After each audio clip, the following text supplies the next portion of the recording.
my field of profession is architecture. In college I did architecture, and so I'm a designer of house plans. You're an engineer. Yes, I do everything construction. Yes, I'm a construction technologist. I do construction. I'm an engineer.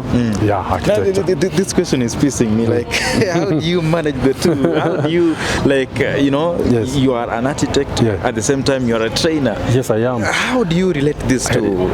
It is simple. Both are arts. Architecture is art, is fine art, and that's art and creativity. Music, likewise, is arts and creativity brought together. So they merge so nicely. They blend so well. If I just make a step to sing, people will be scared, and the bad voice will come out. What is the secret of singing? I mean,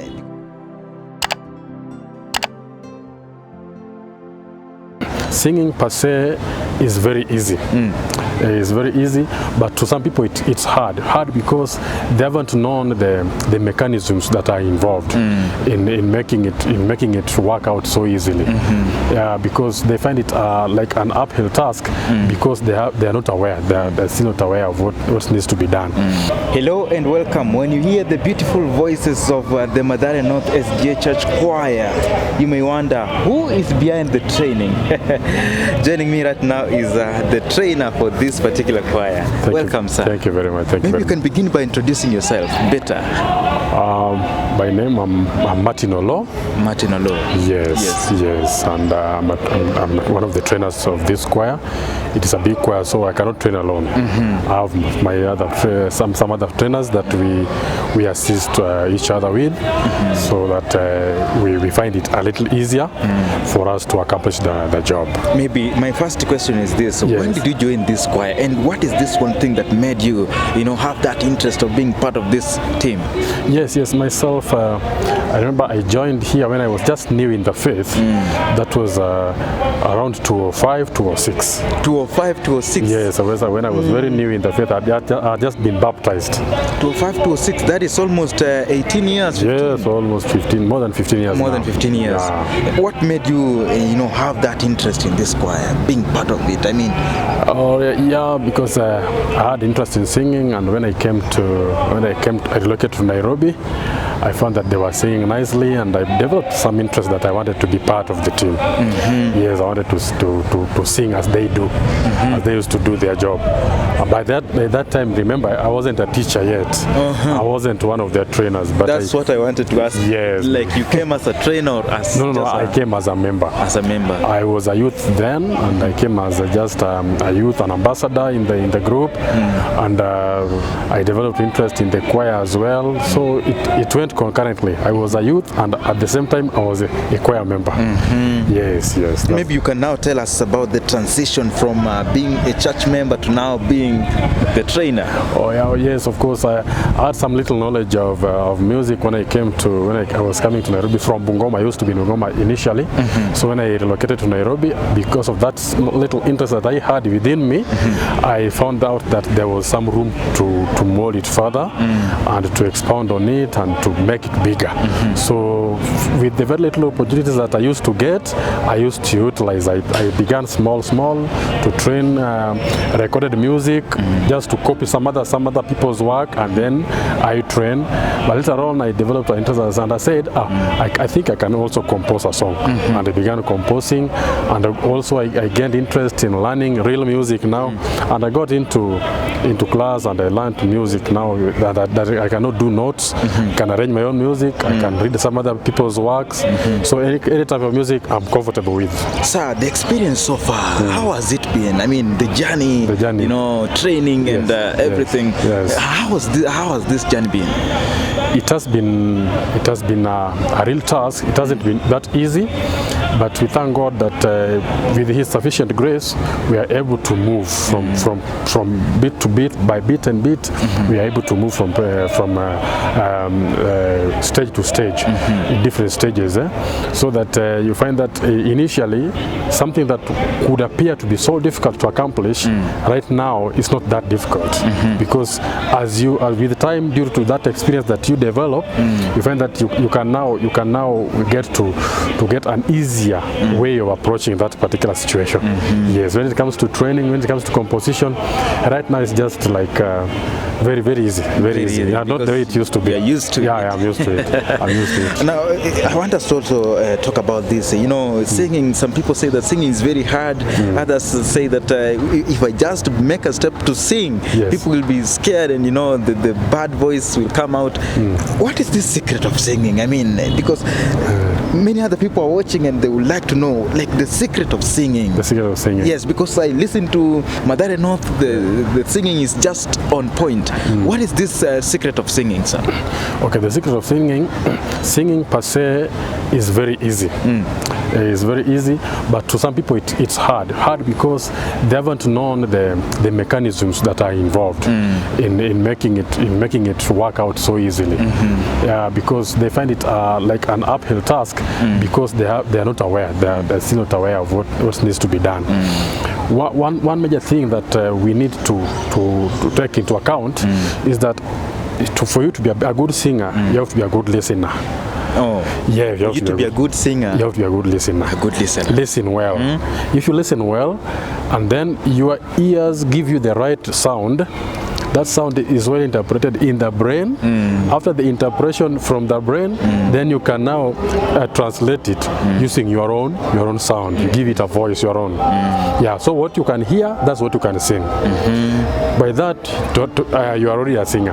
You're already a If singer. you can do that, if you can listen If I can- and produce what you've listened to, then you are a singer already. Yes, it is only difficult when what you are listening to cannot be translated into your own voice so that it comes out as real, as a real sound, exact sound as the one that you listened to. Yes. So some people, you know, when you say do, someone will say do. It means the listening and the translation are not coordinating They're well. different. There's a problem in coordination. Yes, and but with continued practice, everybody, I believe everybody, because I've seen it here. I've seen it in my over 17 years of experience doing this. I've had people who just used to talk during practices, but now they're very good singers. Reason being, they were resilient enough, they gave themselves, they sacrificed enough, and then due to that continued listening and practice, they came to understand that all this is what it entails. Yes. I've just discovered that I can actually move from clapping to singing. And to saying amen. Yeah, yes, from saying amen To singing. Yeah, it's and true. then also, you know, people say that actually it's a fact that you can, by singing, you are actually preaching. And maybe as you do your singing here in Mathare North, what are the reactions from, you know, people out there? And maybe when you sing, people, you know, say that this song has really touched me. I was going through this, but I've been able to come out of it. How does it feel? What are these reactions from the people? Well, the reactions are this way. When you do a song, and as a composer, myself, what I know is that when it's my time to compose a song, I go to the Bible. I read the verses that I want that complement each other. These verses must complement each other, and then they must complement the message that you want to convey. You have to have a theme within your brain as a composer. You have a theme in your head that you want this theme to reach the audience. So in that manner, I go to the Bible and I pray and I pick specific words that I want. These words must appear in this song. They should appear. If they don't appear in stanza 1, then they should appear in the chorus or in stanza 2. But these words, so I now place them where they match, where they flow syllabically, and also with the progression of the message. So where the message is progressing well, you place that particular word, and you find that it comes in so nicely. Yes. So that in that manner, when you do that song to a congregation, they come out of that place very much blessed. Their souls are blessed. They feel nourished. refreshed and they feel revived. Yes. In regards to Mathare North SDA Church Choir, Yes. and you as a trainer, where do you see yourself in the future? Like, what are your future plans? All right, we have big plans ahead of us. We want to the main agenda of our singing is evangelism, and we want to evangelize to all parts of this world if possible. Even if you could do it in Chinese, then the Chinese people would be able to listen to our songs and get blessed and maybe get turned from what they believe in, and they begin to believe in Jesus Christ. So our major aim is to evangelize and to reach as many people as possible within our limit and beyond, both in Kenya here and beyond our borders. Yes, both in Kenya and beyond our borders. Before we go to anywhere else, we must make sure that we have exhausted areas that are surrounding us and our nation as Kenya. That we've gone to so many places already, but we still need to go to infiltrate more. The message needs to infiltrate more and more to many people so that they get it. In 30 seconds, maybe talk to someone who has this love for music. He would like or she would like to be part of singing in a particular group. What can you tell these people? What advice can you give? First and foremost, they must be ready to follow the words of Jesus. Jesus said, if you want to follow me, deny yourself and carry your cross. You carry your cross and deny yourself and then follow me. That's what Jesus said. If you want to be a good singer, please deny yourself. You have to deny yourself and carry your cross, because it is a matter of sacrifice. You sacrifice, and when you think that you have sacrificed enough, they still need that you sacrifice more. In singing, it is nothing other than sacrifice. You have to sacrifice and sacrifice and sacrifice. It is in terms of time and resources. You create your time. Sometimes as a singer, you may even lack that time that traditionally is used to be spent with your family. You need to spend some time with your family. You might find that it's not so there, no, or a fraction of it is now being taken away. You must accept that this fraction will be shoved away from your time, so that it goes to the choir. Yes, so that at the end of the day, you can see that, oh, I sacrificed my time without being with my children, without being with my family for a fraction of my time, and I can see it has yielded fruits. Yeah, you can see its fruits. So that way, if you sacrifice, then you will manage. By the way, as we end this, besides training, music, singing, what else do you do, sir? My field of profession is architecture. In college I did architecture, and so I'm a designer of house plans. You're an engineer. Yes, I do everything construction. Yes, I'm a construction technologist. I do construction. I'm an engineer. Yeah, architecture. This question is pissing me. Like, how do you manage the two? How do you, Yes. you are an architect, at the same time you are a trainer. Yes, I am. How do you relate these two? It is simple. Both are arts. Architecture is art, is fine art, and that's art and creativity.